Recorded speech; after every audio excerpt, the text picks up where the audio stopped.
Appalachia is often thought of as one of the scariest regions in the US. Just look at how many horror movies and TV shows use it as a setting. So today, I wanted to get into the lore and some stories of three of the strangest creatures to emerge from these mysterious mountains. Deriving from Cherokee legend, we have the Moon-Eyed People. Described as short white humans with beards and blue eyes, these guys differ from other Cherokee tales. This is because the Moon-Eyed People aren't noted as spirits or monsters, but just as other people. Other people who only come out at night due to their extreme light sensitivity. While some claim there were some kind of other race, others say the Moon-Eyed People could have been descendants from Welsh settlers. See, in 1170, civil war was rife in Wales. Prince Madog ab Owain Gwynedd, didn't pronounce that right, and his brother Rhirid were thought to flee their country and leave behind the war that raged between their brothers. It's said that they established a colony in North America, even returning to Wales to bring more people back. This story is corroborated by Cherokee chief Oconostota, who told the Tennessee governor in 1782 about white men who had settled there many centuries before. Not only the stories of Cherokee ancestry provide evidence, but stone forts constructed in the Americas were thought to resemble that of Welsh design. You can even still visit one of these very sites, though little more than rubble remains. Fort Mountain, Georgia, is believed to be one of the locations that the Welsh, or Moon-Eyed People, or both, inhabited. There was even a plaque there that told of the Moon-Eyed People, but has recently been removed for political correctness. Still, some historians claim the wall was built long before the Welsh princes ever arrived there. They say it could have been erected as early as 400 or 500 CE. Stranger still, a museum in Murphy, North Carolina holds what they think is a Moon-Eyed People artifact. This statue shows two conjoined people with flat faces and is widely regarded as a depiction of the strange Appalachian beings. With so many theories floating around, it's hard to say if the Moon-Eyed People were truly ominous nocturnal beings, Welsh settlers, or something else entirely. But I think I love them even more for their baffling nature. Saying their names so many times really just makes me want moon pies.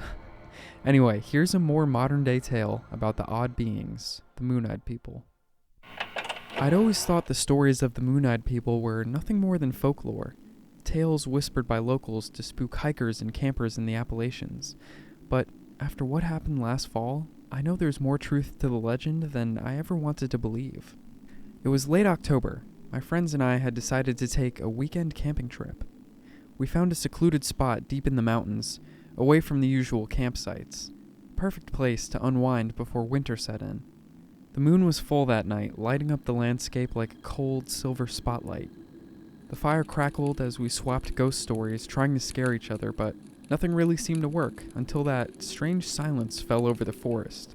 The usual sounds of the woods, crickets, owls, the rustling of leaves, just stopped. My friends laughed it off, but I couldn't shake the feeling that we were being watched.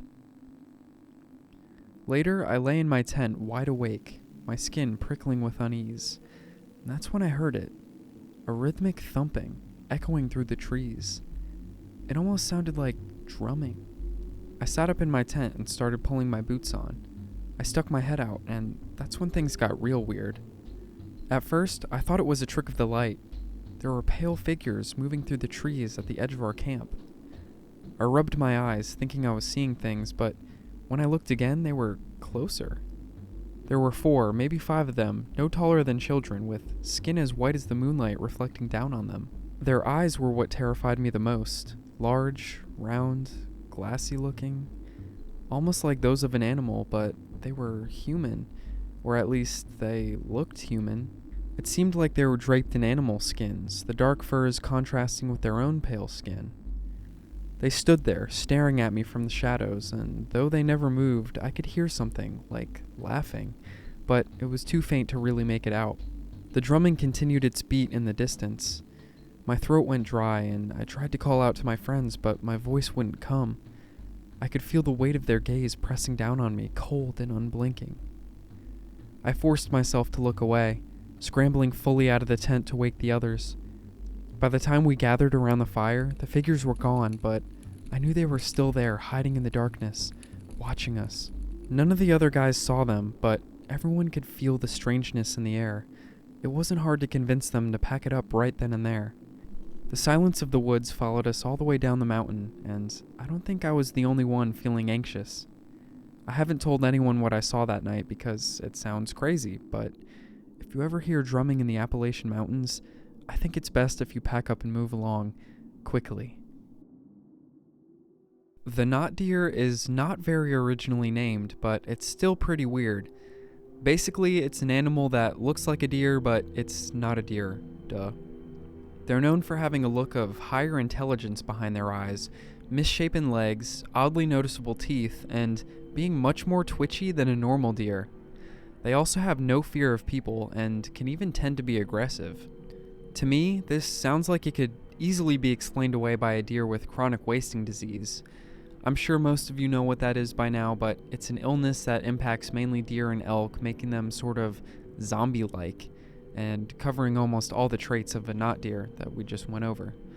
But for the fun of cryptids, let's assume there exists a predatory, meat-eating bipedal deer that stalks the woods of the eastern United States. Here's a story. The Appalachian woods have always been a second home to me. I've spent countless evenings hiking the trails, watching the sunset over the peaks, feeling the cool, crisp air on my face. But one night, a few weeks ago, the forest didn't feel welcoming at all. I'd gone out for a late hike, hoping to catch the sunset over the ridge. The trail was familiar, one I'd walked 100 times, but as I made my way deeper into the woods, the usual sounds of the forest fell away. No birds, no rustling leaves, just an oppressive, suffocating silence. It was like the woods were holding their breath. I kept walking, telling myself it was just the time of year. Animals quiet down when the weather gets colder. But then I saw it. A deer, standing dead center on the trail ahead of me, staring right at me. At first I felt a wave of relief. Just a deer, nothing to worry about. But as I took a step closer, something about it was off. It had been bent down, eating something before I approached, but there was no grass or clover beneath it, just a bloodied mess of a small animal. Strings of red dribbled from the deer's mouth. Its legs were long, its body too thin, like it had been stretched. Its head hung low, and its eyes weren't right. They were too large, almost human, and they seemed to glisten unnaturally in the fading light. I stopped in my tracks, my heart pounding in my chest. I always carry a pocket knife, but I didn't know how close I actually wanted to get to this thing. The creature took a step forward, and that's when it happened. It rose up onto its hind legs, standing like a man. Its legs buckled and bent at impossible angles, and its head twisted in a way no animal should be able to move. It let out this low, rasping sound like a broken growl and took another step towards me. I turned and ran. I could hear it behind me, its steps heavy, like it was playing with me, letting me think I could escape. I threw my head over my shoulder and I saw it running bipedally, mouth agape, tongue sloshing as it pounded closer. My lungs burned as I pushed myself faster, darting off the trail and crashing through the trees. I didn't stop until I reached the edge of the forest, my chest heaving, my heart racing. I found the road, but I still had to walk along the edge of the woods back to my car. The silence was barely noticeable now because of the blood rushing in my ears, but for a few minutes, I didn't notice anything in the trees.